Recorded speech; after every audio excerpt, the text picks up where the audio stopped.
Because that would be really embarrassing for an old man alligator to take your hand off. Yeah, they'll still try it. They'll still try it. Yeah. Don't bother him.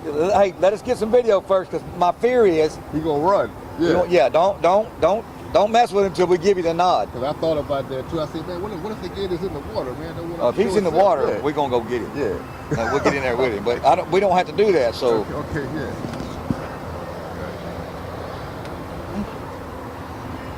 Okay, we should be streaming now, Jerry. Give me about 3 minutes and then you walk in the shop, okay?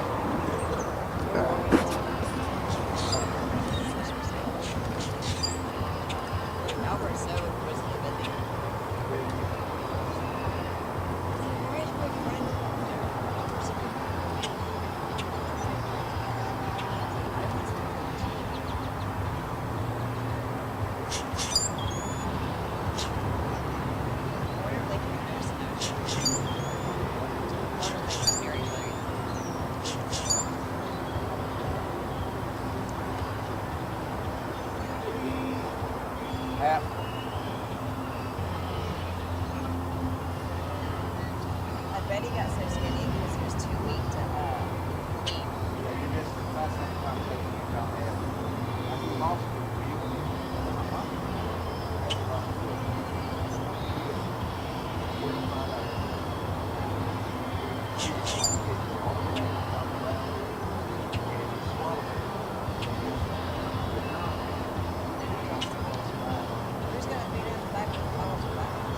Okay, Gary. Bring you in here, sir. Stand close as you can now, possibly, sir. And let me frame you up here properly.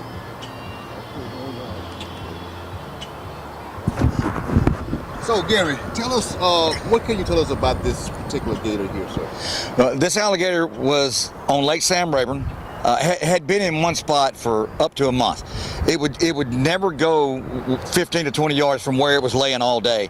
Obviously, the alligator's trying to get the sun this time of year because we're coming out of cold weather, moving into the spring. So it was staying in the same spot, and sometimes that's normal for an alligator to do, but not for that long, and especially not a big alligator like this. We started getting a lot of calls to come and move this alligator because it was in a very populated place at Lake Sam Rayburn. As these calls started coming in, so did pictures. And in the pictures, I noticed that there was something really different about this alligator. Not only is he big, is he over 13 foot, but the problem is he should weigh another 250 pounds more than he weighs now. So as I started looking at these pictures, I realized we've got an alligator here that has not been feeding. For what reason? I really wanted to know. We took off yesterday to Lake Sam Rayburn early in the morning around 5 o'clock. We got there at daylight. The Texas Parks and Wildlife Game Wardens was waiting on us. We flew a drone over him. He wouldn't move during the drone. He was in about 4 foot deep of water when we found him with the drone. We were able to cast out with our small treble hooks and hook him long enough for us to get a boat around and get over the top so we could get a rope on him. And sure enough, when I got close to him, I noticed his head should have been a 14-foot alligator. He was just that big in his skull area. We brought him back, we got him out of the water and we measured him. He was 13.3 and he's less than 500 pounds. So the problem here is we've got a very old man alligator that has decided he was just done. Well, here's the problem. When you live in a lake like that, you got to catch birds and fish and snakes and turtles to eat. Here's our question. Has he lost the will to live, or has he lost the will to hunt? Now, those are two major differences, okay? If he's lost his will to hunt, then where he's at is the best spot for him because we're going to actually feed him by hand. And in a little while, we are going to try to give him a little bit of food and see if he'll take that. Once again, I need to say this again. This is very important. Has he lost his will to hunt, or has he lost his will to eat? We're going to find those out in just a little bit. But this is a very old alligator. Alligators in the wild live from 40 to 60 years old, and I can tell you, he's going to be every bit of 60 years old. The question is, people may think that Big Al didn't lose his #1 spot. Big Tex did not lose his #1 spot because it is this guy here, right? No, absolutely. Now Big Al is our oldest alligator in the park at 95 years old. He is 13 foot 4 inches long. October of 2016, we set the world record with the largest alligator ever caught alive, and that's Big Tex. Big Tex is now 14 foot 1 inch, so Big Tex is the biggest at Gator Country. He's not the oldest. Big Al's been around here at the park especially for longer than any of them. This is the third largest alligator that we have here at Gator Country, and the third largest one I've ever caught. How big is this guy? This animal right here is 13 feet 3 inches. The staggering difference is Big Al is 13 foot 4, but Big Al weighs over 1,000 pounds. So maybe that'll let you know how emaciated this alligator right here is. This one's right at 500, so he's less than half of what his body weight should be. Once again, we're trying to figure out, are his organs shutting down? Is he just that old? We'll find out. What we need him to do is get warm in the sun, get comfortable where he's at, and we're going to try to feed him and see if he'll eat. Well, you and I were speaking earlier. You say this is your rehab pond here? Yeah, this pond here behind me is a pond that we use for really big alligators to get them back on their feet before they go into general population here at Gator Country. And we have over 700 alligators here in Beaumont, Gator Country. The Texas Park does. However, this is where our special needs alligators go. There's another alligator in this pond that came from Buffalo, New York. He had been kept indoors in a small pool for over 32 years in Buffalo, New York, and he's got a lot of issues as far as a bone disease, and he's blind in both eyes, which does bring up a point about the old man alligator here that we call Jasper.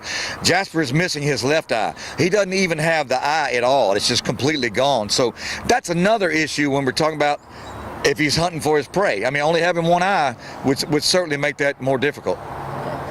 You and I also spoke earlier that normally when you guys go rescue alligators, you're protecting the general public, but this time you're protecting this guy to save his life. Yeah, this is a very different situation for Gator Country in that normally when we get a call to go move an alligator, it's in somebody's pool, pond, backyard, maybe it's in their garage, and we're trying to get the alligator away from the public so the public is safe. This time, we're trying to get the alligator to where we can rehab him and get him eaten. In other words, instead of the public being number one safety on this specific alligator, we're looking out for his safety number one. Anything else you think that's of importance that you would like to mention, sir? Well, there's just a lot of things. I'm trying to think what they can see in this camera view for the alligator. I want you to look at the alligator's base of his tail. That's where the weight loss comes in first for these big male alligators. They'll begin to get real thin in that tail. Now, you think about that tail. That tail is generally really powerful. They'll help that to gather prey with. In this instance, he's probably lost 60 to 70 pounds just in the base of his tail. Now if you'll move up on his back, you'll see those osteoderms where they're sunk in. They're sunk way in, like an inch down. That lets you know it's probably been a year since this alligator has eaten anything. You said you got some work to go do, Gary? We do. Can you come back maybe in another 20 minutes or so, maybe? Yeah, we'll try to do that. I'm going to get right now. Let's watch a little something. We have not tried to make this alligator move just yet. We haven't seen his behavior at all. We've been very gentle with him. What I want Eddie to do is come around the back to his tail. Yeah, come back to the back. There's a very sensitive thing that happens. Hold on one second. Let him get his camera right. I want to know, will he react to any touch on the back of his tail? Will he move his tail if we touch it? Be real gentle. Just let him know you're there. Yeah, right now. Okay, you don't understand. That is an incredible sign. That is a very good sign. Now let's leave him alone. Let's leave him alone and let him get settled again. That is very encouraging right there. For him to move like that and move with a little bit of speed, that's a very good deal. Now, he's not sure where to go. He's only been here less than 24 hours, so we're going to let him get calm back down. Y'all just be still a second. I want to try to get him now to where he's long ways, and we'll try to let Danny feed him, okay? I don't like that position for Danny right there. We never handle alligators on the side. We want to be in front of them. Yeah, touch him again, and let's try to straighten him out. Go the other side. Yeah. No, not that side. Yeah, I want him to go towards Danny. Okay, stop. Now, Danny, I want you to make your way up to him, tap him on that top jaw, and put that food, throw it back there as far as you can get it. This is very important. Let's see what he does with this. He's being a good alligator. There you go, way back there, Danny.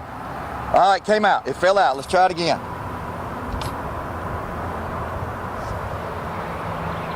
Now, you notice he's just trying to get away from Danny. All right? Now, he put such little in there. The reason we're feeding him so little, we don't want to shock his organs. We know it's been a long time since he ate. So what we'll do is we're going to just leave that there. I know you're not going to get your answer just yet on whether he fed or not, but we're going to try to put one more in there. And that way, when he swallows, we know it's there. Try to make it right in the middle for him. He may not eat it yet. There you go. Now, did he go in? Yeah, it's in. All right, let's just leave him alone, okay? Let him die. It's very important for him to start eating those little bits of food. We don't want to bother him too much. I am incredibly excited for what he just did there. That's a great sign. Eddie, we'll bring you on up now, and you talk to everybody for a little bit. Any other questions real quick? That was good. Good. That was very exciting for us. I mean, we love alligators. Everybody knows it. But that right there was a very, very encouraging sign. You see how fast he came around with that tail in the head? Very encouraging.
Back in the water.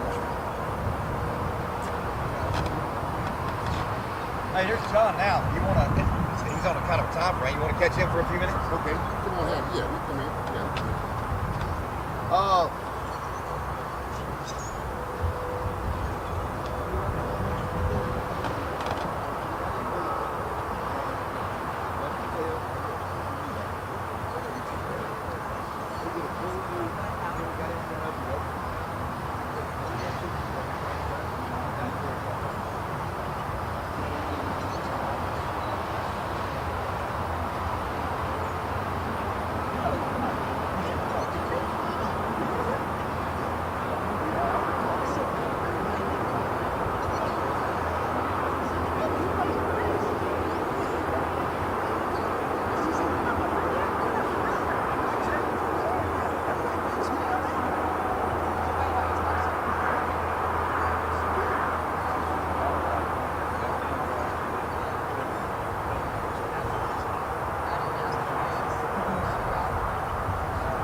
You don't even have to lead him. Trust me, he got it.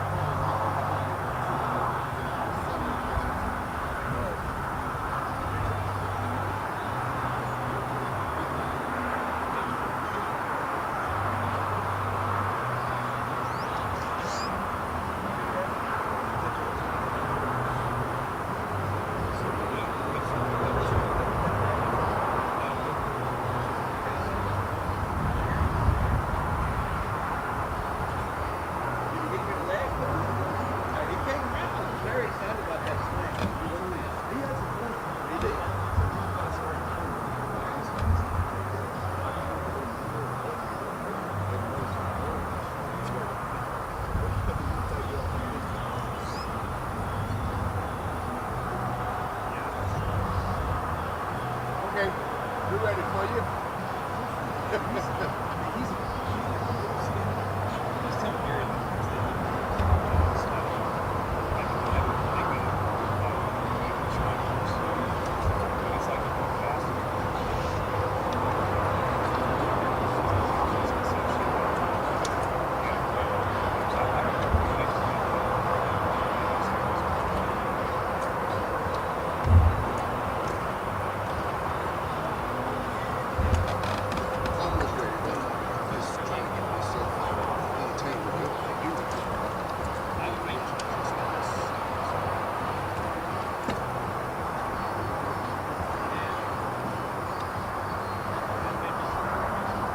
Can you step in the shot there? Yeah. So,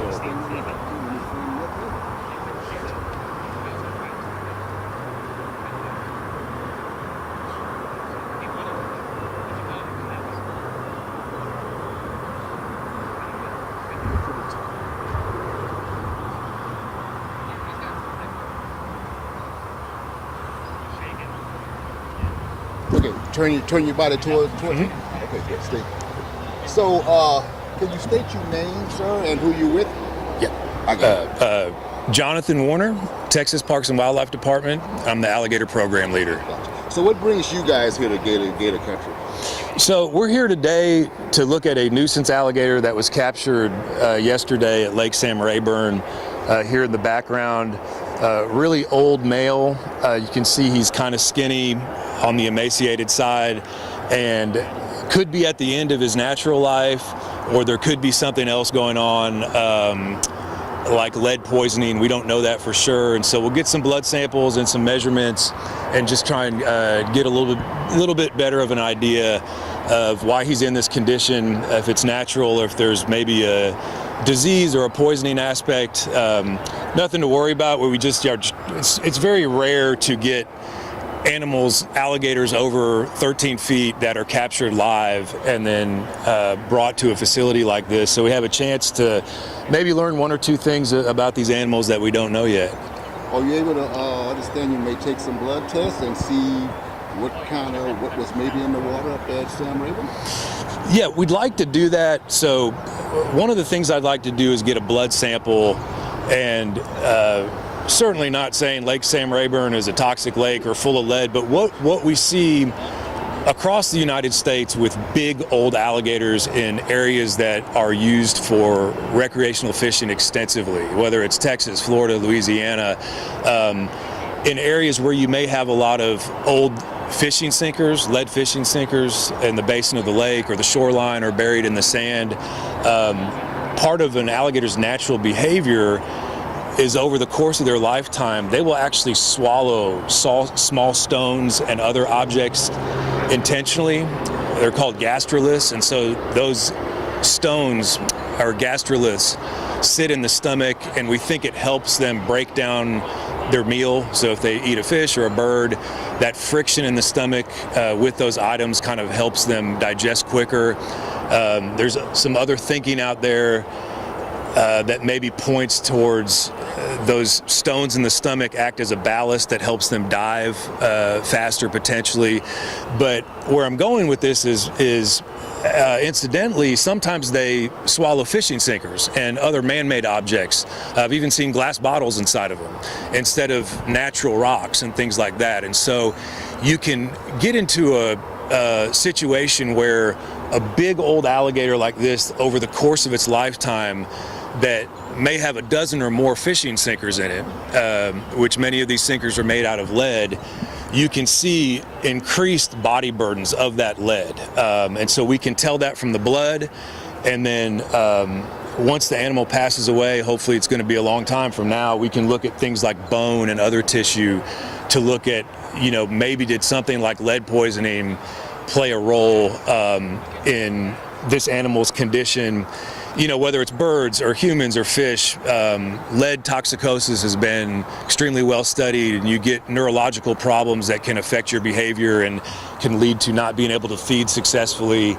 And so that's sometimes when you see really big, old, skinny alligators and crocodiles, something like lead may play a role. I'm not saying that's the case with this animal, but just out of curiosity and just, again, because it's pretty rare that we get animals over 12, 13 feet, alligators like this captured live, we have a good chance to do a little research and hopefully learn a thing or two. So. Thank you, sir. Anything else you would like to add you feel that's important, or you think we covered most of it? I think we got most of it. Just encourage folks to remember alligators are native Texans. Please don't feed them. When animals need to be taken out of the wild, whether it's alligators or bears or raccoons or a lot of wildlife, most of the time it's because they've been illegally fed by humans. And so we just encourage folks to enjoy them, enjoy the sighting, but please don't feed them, and keep safe distances around the water's edge and things like that. And that helps us coexist with these awesome animals and can help them stay in their natural environment. Once they become fed and dependent on humans for feed, or they're feeding at a fish cleaning station where they're dumping guts, they just associate us with their meal ticket, and at that point can potentially be dangerous if they crawl out onto the bank, or they may snap at a person that's trying to feed it. And so when they reach that nuisance alligator category, that's when unfortunately we need to remove them from the wild. But again, the silver lining, when that unfortunately does have to happen, we try and learn as much as we can, and this is a real good example of an old alligator that we don't see too many of this size anywhere. And so we have a chance to do a little research and hopefully have a happy ending for the alligator, and for us that are interested in these animals to learn something new. So, Thank you, sir. yeah, appreciate your time.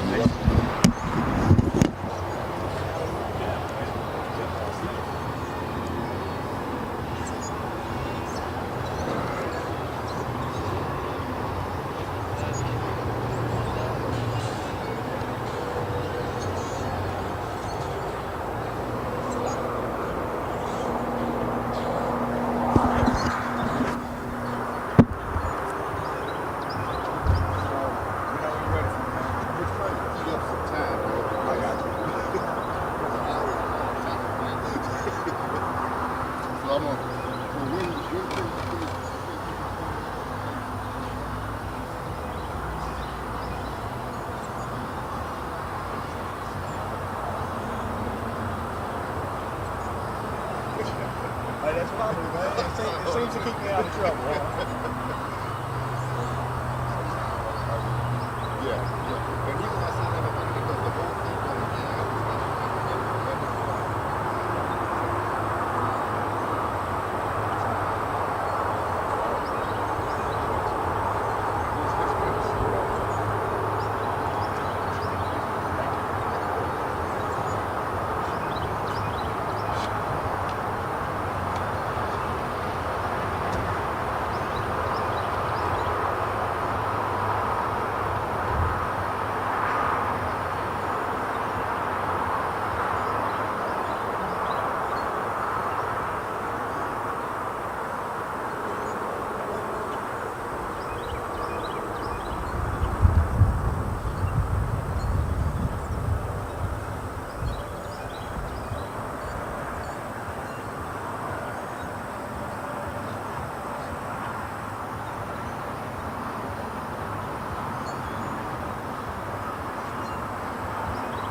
Infatti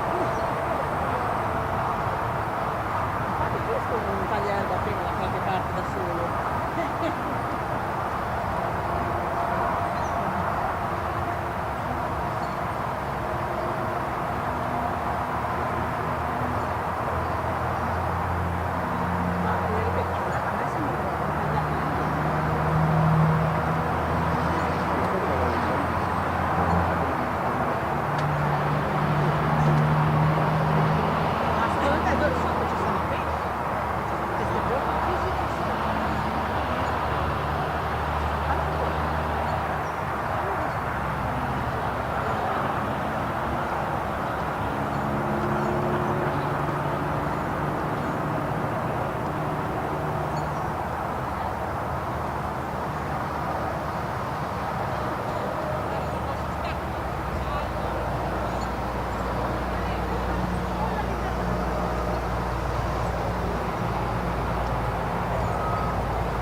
Get over as much as you can. As much as I can. Out here.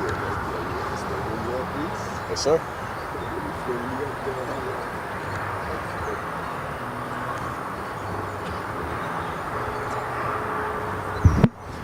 I'm gonna hold it. So, what's your name, sir? My name is Eddie Hanhart. I'm the park manager here at Gator Country, Beaumont, Texas. So, what's your role here at Gator Country, sir? I am the park manager. Yes, sir. So, is there anything you can speak about this particular animal here? This specific animal, he's 13'3" and he came from Lake Sam Rayburn in Jasper, Texas. And he got into one of those situations where he was just getting real close to people. And well, whenever that happens, they get accustomed to being around humans and stuff like that. It's a real dangerous for both humans and the alligator. So it's really bad, and that's why this one did have to get removed. Is this from your experience working here, this your first time seeing something like this with this particular condition and this particular situation here? We've seen something like this before, but they weren't as bad as this guy. We've gotten in skinny alligators and stuff like that before, but this one's really old and skinny. So that's two different things there that might really, give them an issue, but we're going to do our best with them. Talk about the size between Big Jasper, Big Tex, and Big Al. Who's the biggest, who's the smallest? Okay, so Big Tex is a world record live caught alligator. Right now, he's 14'1" and about 1,200 pounds. When we caught him, he was 13 feet 8.5 and about 800 pounds. So needless to say, he's a big boy. And then right after that is a legend, which is Big Al. He's 13 feet 4 and he's about 1,000 pounds. He's been on the property since 1984. He was here in 2005 whenever we got the place. And well, Big Jasper is the third largest now. He's right behind them all at 13'3". Now, do you know the ages of Al, Tex and Jasper? Yes, sir. So Big Al is 94 years old. He is the oldest alligator we have on property. Big Tex is roughly 65, 70. We didn't do the proper testing with that, so that could go roughly 10 years either way. And then Big Jasper, we're estimating him about 60 years old. So he's right up there, but he's lived in the wild all those 60 years. Not like Big Al and Big Tex, he's had many years here in captivity, so he's used to everything now. So once you have him here, he's here now, what's probably next? Next is getting him to feed. What we need to do is we need to start focusing on his health and start bringing his weight up. So now we're going to start taking small steps with him, trying to get him to eat small pieces of food. That way, you know, it doesn't shock his system or anything like that. We're really wanting to, you know, get him to be able to feed, really be able to interact with them and see this real story come up. And typically, how long would that may take? I want to ask this in a sensitive way. Is it possible that he will live even after all your efforts? It is possible that he will live. You got to think, with any way that it goes, you know, it's a wild animal at the end of the day. It is. But with everything that we've done, and we've done a lot of times, we're going to take every situation we've got and put it into this one and, you know, really start applying all that to this alligator, because it's going to take them all. But if we can give them to feed and start feeding on those small pieces, then we're really looking up here. I mean, we really are. Now, the activity that happened earlier when you went over there and touched him, and he really had agility, and he moved pretty quick. Was that a kind of a good sign? That's a very great sign. If I would have touched him and he didn't do anything at all, that's a bad sign. But you saw how he came around, whipped around real hard, which trying to knock me off my feet. Right. That's a very good sign, because it shows he has the life in him. He has the will to want to be here and defend himself. And well, if we can keep him doing that, we're good. And just briefly, if you could touch on this particular pond here, this is a different pond from the rest of the park here, right? Yes, sir, it is. So this pond behind me, originally before we got Big Jasper here, it just housed Albert the alligator. Albert the alligator is an alligator from Buffalo, New York. So he had a few issues whenever we came here. He was really obese. He had metabolic bone disease. He can only see 15% out of one of his eyes. So he has a lot of issues, and he's more of our handicapped alligator. This one right here, Big Jasper, he's handicapped too. And we're going to have to take a lot of, a lot of training and a lot of time, and it's going to be a very long patience process with Big Jasper. And that's why he's over here. That way he can be in his own pond, be with the other handicaps that are mostly like him, and we can apply that same situation that we did with Albert to him. And hopefully we're able to, get him to eat and be able to take a lot better care of him and pay a lot closer of attention in here than him being with another bigger alligator. And you guys here are the kind of people that want to see him back to health, right? Exactly, yes, sir. We would love nothing more for Big Jasper to be one of the biggest, strongest alligators we have here. I mean, he's 13'3". Imagine that animal at 1,000 pounds, which he can get there, and if everything goes properly, we'll get him there one day. But we got to make sure that Big Jasper feeds and is able to come back to life, because he's had a rough life, and you can definitely see that. Anything else you would like to add, sir, you think of importance, or you think we covered most of it? You got to think Big Jasper's a very old alligator, and we're going to do the best we can. He has a good life here now at Gator Country, Beaumont, Texas, more of a retirement home. Yes, sir. Thank you, sir. You're welcome. Thank you. Thank you. Sir. All righty.